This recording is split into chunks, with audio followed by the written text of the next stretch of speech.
Hero friend ಮದ್ವೆಗೆ ಅಂತ ಹೇಳಿ ಒಂದ್ ಅಲ್ಲಿಗೆ ಬಂದಿರ್ತಾನೆ. ಅಲ್ಲಿ ನಮ್ ಹೀರೋಯಿನ್ ಬಟ್ಟೆ ಒಣಗಾಗ್ತಿರೋದು ನೋಡೇ ಫ್ಲಾಟ್ ಆಗ್ಬಿಡ್ತಾನೆ.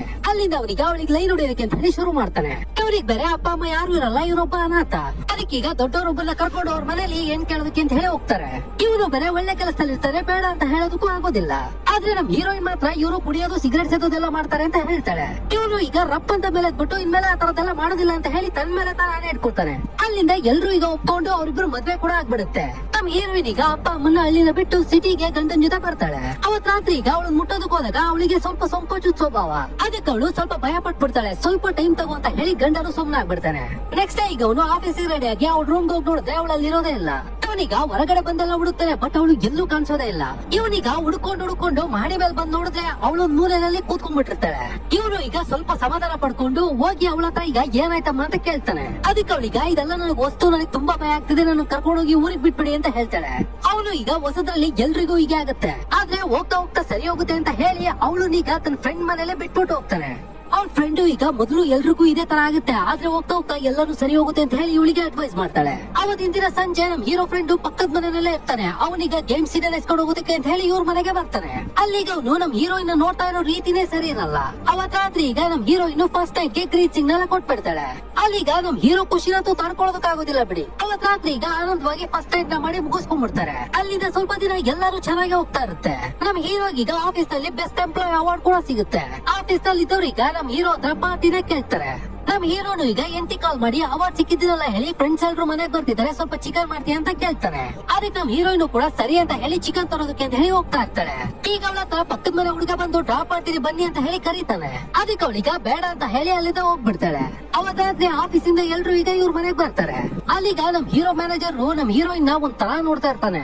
ಅವಳಲ್ಲಿಂದ ಹೋದಾದ್ಮೇಲೆ ನಮ್ ಹೀರೋ ಹತ್ರ ನೆಂಟಿ ತುಂಬಾ ಸೆಕ್ಸಿ ಆಗಿದ್ದಾನೆ ಅಂತ ಹೇಳ್ಬಿಡ್ತಾನೆ. ನಮ್ ಹೀರೋಗೂ ಈಗ ಅದನ್ನ ಕೇಳಿಸ್ಕೊಂಡು ಸೆಟ್ ಬಂದು, ನೀವು ನನ್ ಮ್ಯಾನೇಜರ್ ಅಂತ ಸುಮ್ನೆ ಬಿಡ್ತಾ ಇದ್ದೀನಿ, ಇಲ್ಲಾಂದ್ರೆ ಪರಿಸ್ಥಿತಿನೇ ಬೇರೆ ಇರ್ತಿತ್ತು ಅಂತ ಹೇಳಿ ಅವ್ರಿಗೆ ಬೈದ್ ಬಿಡ್ತಾನೆ. ನೆಕ್ಸ್ಟ್ ಡೇ ಅವ್ನ ಮ್ಯಾನೇಜರ್ ಈಗ ಏನೋ ಒಂದ್ ಕಾರ ಹೇಳ್ಬಿಟ್ಟು ಇವನನ್ನ ಕೆಲಸದ ಕಿತ್ತಾಕ್ ಬಿಡ್ತಾನೆ. ಅದ್ರ ಟೆನ್ಷನ್ ಎಲ್ಲ ಮನೇಲಿ ತೋರಿಸಬಾರ್ದು ಅಂತ ಹೇಳಿ ಇನ್ನೊಂದ್ ಕೆಲಸ ಸಿಗುತ್ತೆ ಬಿಡು ಅಂತ ಹೇಳಿ ಸುಮ್ಮನೆ ಆಗ್ಬಿಡ್ತಾರೆ. ನೆಕ್ಸ್ಟ್ ಡೇ ಇಂದ ಜಾಬ್ ಹುಡ್ಕೋದಕ್ಕೆ ಅಂತ ಹೇಳಿ ಟ್ರೈ ಮಾಡ್ತಾನೆ ಇರ್ತಾನೆ, ಬಟ್ ಯಾವ ಜಾಬ್ ಸಿಗ್ತಾನೆ ಇರಲ್ಲ. ಇವನಿಗೂ ಈಗ ತಲೆ ಕೆಟ್ಟೋಗಿ ಒಂದ್ ಕಾಫಿ ಶಾಪ್ ನಲ್ಲಿ ಕೂತ್ಕೊಂಡಿರ್ತಾನೆ.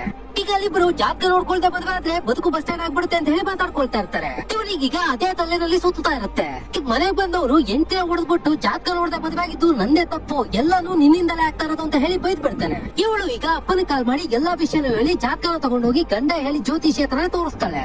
ಆ ಜ್ಯೋತಿಷಿನು ಈಗ ಜಾತಕನ ನೋಡಿ ಈ ಜಾತಕದವರು ಒಟ್ಟಿಗೆ ಸೇರಬಾರ್ದು, ಒಟ್ಟಿಗೆ ಸೇರಿದ್ರೆ ತುಂಬಾ ಸಮಸ್ಯೆಗಳು ಬರ್ತವೆ ಅಂತ ಹೇಳ್ತಾರೆ. ಅದಕ್ಕೆ ನಮ್ ಹೀರೋಯಿನ್ ಈಗ ಪರಿಹಾರ ಏನಾದ್ರೂ ಇದೆಯಾ ಅಂತ ಕೇಳ್ತಾಳೆ. ಅದಕ್ಕೆ ಜ್ಯೋತಿಷಿನು ಈಗ ಪರಿಹಾರ ಇದೆ, ಆದ್ರೆ ಅದು ತುಂಬಾ ಕಷ್ಟ ಅಂತ ಹೇಳ್ತಾರೆ. ಅದಕ್ಕೆ ನಮ್ ಹೀರೋಯಿನ್ ಕೂಡ ಎಷ್ಟೇ ಕಷ್ಟ ಆದ್ರೂ ನಾನು ಅದನ್ನ ಮಾಡ್ತೀನಿ ಅಂತ ಹೇಳ್ತಾಳೆ. ಅದಕ್ಕೆ ಜ್ಯೋತಿಷಿ ಈಗ ನಿನ್ ಗಂಡನ ಬಿಟ್ಟು ಬೇರೆ ಜೊತೆ ಶಾರೀರಿಕ ಸಂಬಂಧಕ್ಕೆ ಒಳಗಾಗ್ಬೇಕು ಅಂತ ಹೇಳ್ತಾನೆ. ಅದನ್ನ ಕೇಳಿಸ್ಕೊಂಡ ತಕ್ಷಣ ನಮ್ ಹೀರೋಯಿನ್ಗೆ ಶಾಕ್ ಆಗ್ಬಿಡುತ್ತೆ. ಅಲ್ಲಿಂದ ಈಗ ಅಳ್ಕೊಂಡೆ ಹೊರಗಡೆ ಬರ್ತಾಳೆ.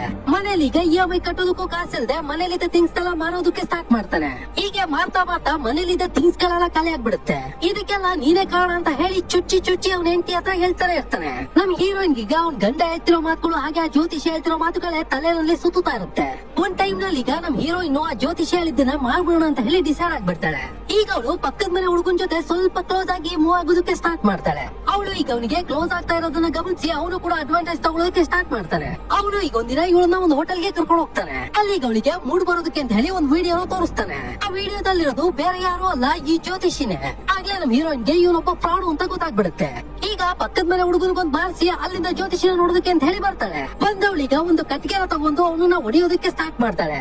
ನಿನ್ನಿಂದ ನಾನು ಎಂತ ಕೆಟ್ಟ ಯೋಚನೆಗೆಲ್ಲ ಎಳ್ದ್ಬಿಟ್ಟೆ ಅಂತ ಹೇಳಿ ಅವನನ್ನೀಗ ಬೈದು ಮನೆಗೆ ಬರ್ತಾಳೆ. ಅಲ್ಲಿಂದ ಸ್ವಲ್ಪ ಹೊತ್ತಿಗೆ ಅವನ್ ಗಂಡ ಈಗ ಮಾಡಿ ಮೇಲಿಂದ ಬಿದ್ದು ಸತ್ತೋಗ್ಬಿಡ್ತಾನೆ.